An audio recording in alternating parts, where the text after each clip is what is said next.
গণহত্যার বিচার ও সংস্কার বিষয়ে যে প্রতিশ্রুতি দেওয়া হয়েছে, নির্বাচনের আগে এর বাস্তবায়ন দেখতে চায় জাতীয় নাগরিক পার্টি এনসিপি। আজ দলটির আহ্বায়ক নাহিদ ইসলাম কথা জানান।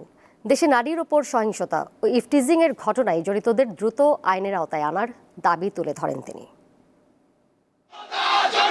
২৮ ফেব্রুয়ারি আত্মপ্রকাশ করে জুলাই বিপ্লবের নেতৃত্ব দেওয়া ছাত্র তরুণদের রাজনৈতিক দল জাতীয় নাগরিক পার্টি এনসিপি শুক্রবার রাজধানীর বাংলা মোটরে সংবাদ সম্মেলনের আয়োজন করে সংগঠনটি।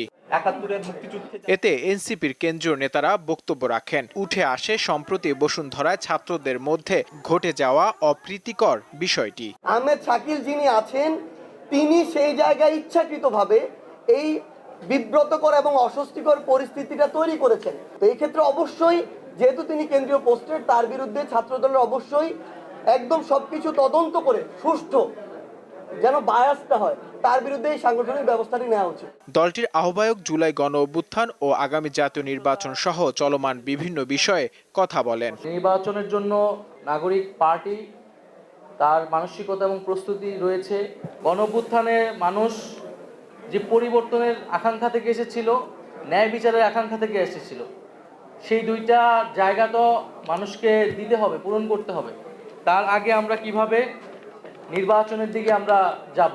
নারীর প্রতি যে কোনো ধরনের সহিংসতা ও অবমাননার ঘটনার প্রতিবাদ জানান এই তরুণ নেতা।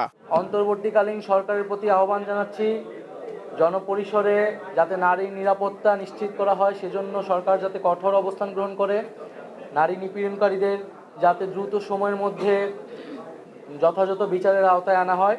বিভিন্ন জায়গায় সমন্বয়কদের বিরুদ্ধে অভিযোগ উঠেছে। এ বিষয়ে এনসিপি আহ্বায়ককে সাংবাদিকরা প্রশ্ন করেন। বৈষম্য বিরোধী বা সমন্বয়ের যে পরিচয়, সেই পরিচয়টা কিন্তু এখন আর এক্সিস্ট করে না সেই অর্থে। ফলে আইন শৃঙ্খলা বাহিনীর কাছে আমাদের থাকবে, যাতে এই পরিচয় ব্যবহার করে কেউ যদি অপকর্ম করে, তারা তাদের আইন অনুযায়ী ব্যবস্থা নেবে। 10 মার্চ সোহরাওয়ার্দী উদ্যানে জুলাই গণঅভ্যুত্থানের শহীদ পরিবারের সদস্য ও আহতদের সঙ্গে ইফতার করবেন জাতীয় নাগরিক পার্টির নেতারা। নূর আলম, দীপ্ত সংবাদ, ঢাকা।